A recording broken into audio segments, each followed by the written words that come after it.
You think you know this story? 1912, the largest ship ever built, the one they said God himself couldn't sink, gone in under 3 hours, taking more than 1,600 people with it to the bottom of the North Atlantic. For decades, we thought we understood what happened. We were wrong, because in 2023, scientists completed the most detailed scan of any shipwreck in human history. Over 700,000 images stitched together into a single, haunting digital model. And what they found rewrote everything we thought we knew about that night. Stay with me, because by the end of this video, you'll see the Titanic in a way no human has ever seen it before. And the science behind what actually killed it, it's far stranger than the story you were told. On April 14th, 1912, at 11:40 p.m., the RMS Titanic struck an iceberg roughly 375 miles south of Newfoundland. It took just 2 hours and 40 minutes for the ship to disappear beneath the waves. For decades after, investigators, historians, and survivors agreed on the broad outline. The iceberg tore open the hull, the ship flooded, and at some point,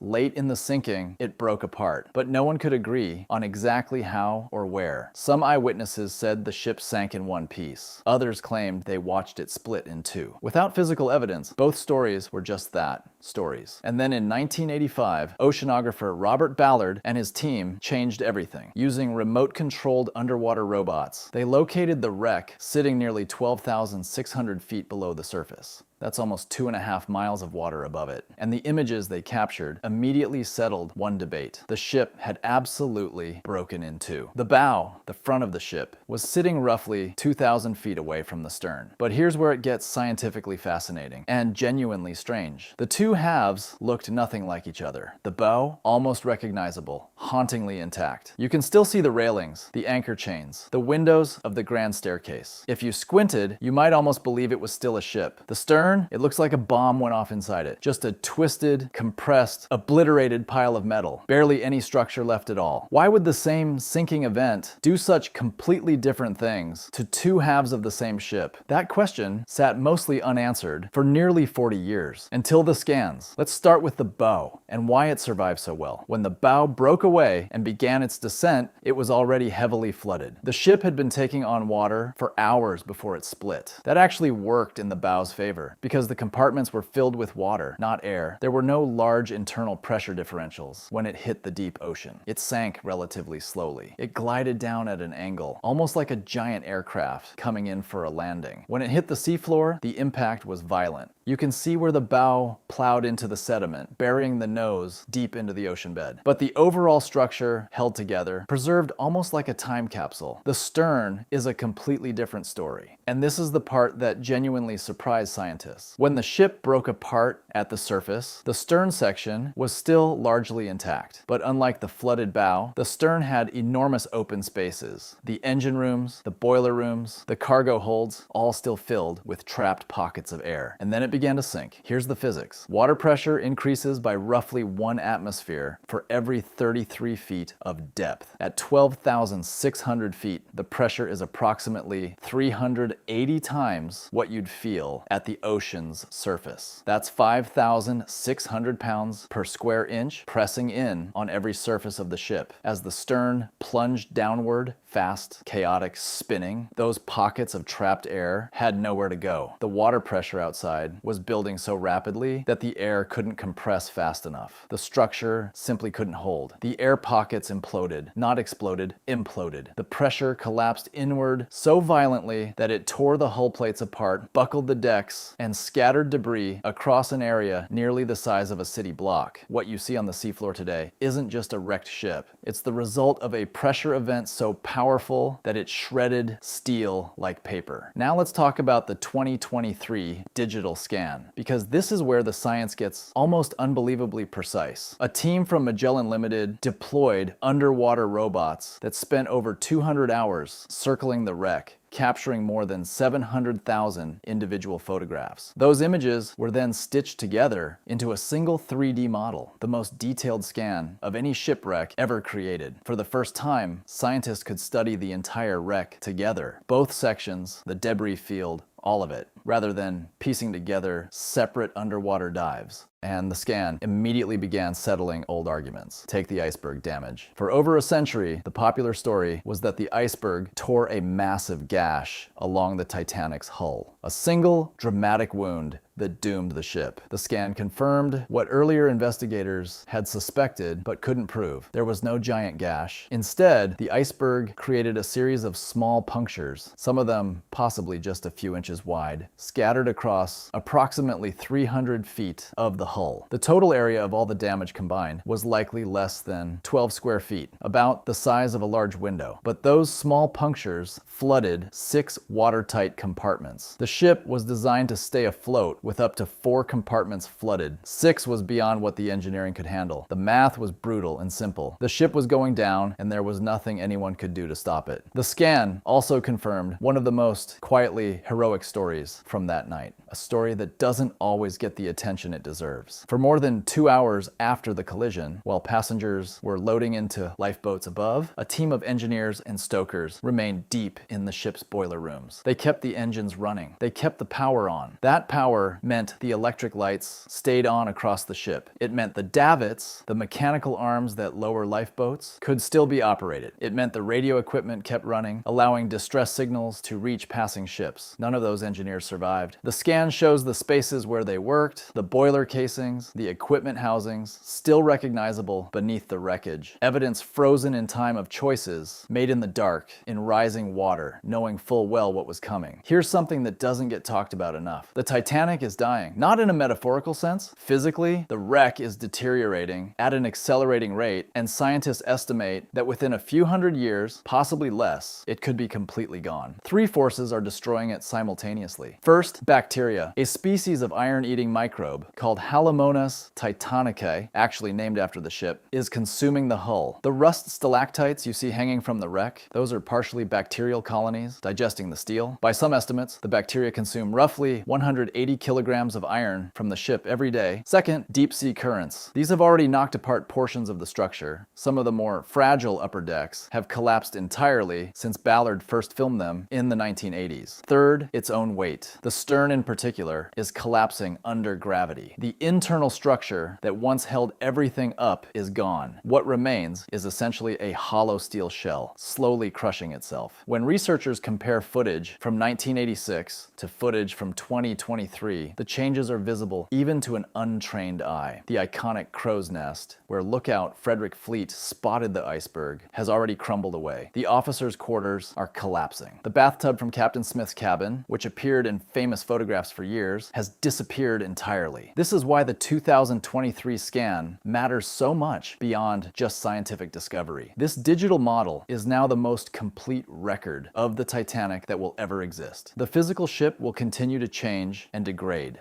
The scan will not. There's something profound about what science keeps finding at the bottom of the North Atlantic. We keep expecting answers, and we get them. The small punctures instead of the great gash, the implosion instead of the explosion, the heroes in the boiler room whose names we almost forgot. But with every answer comes a sharper version of the same haunting truth. 1,500 people died on a cold April night because of a chain of small decisions and smaller failures. A few extra inches of steel, a few more watertight compartments, a ship that slowed down instead of one that pushed on through the dark at full speed toward a field of ice. The ocean doesn't lie. It preserves things in the dark and the cold until we're finally ready to look clearly. And what we're finding, more than a century later, is that the Titanic still has things to tell us. If you made it this far, thank you. Genuinely. This is exactly the kind of deep dive science history that this channel exists to explore. I want to know, which part of this hit you hardest? Was it the engineers who stayed in the boiler room? The implosion science? The fact that the hole was only 12 square feet? Drop it in the comments. I read every single one, and I'm genuinely curious. If this video gave you something, a new way of seeing a story you thought you already knew, hit subscribe, because this is what we do here. We take the stories that feel familiar, and we show you what's underneath them.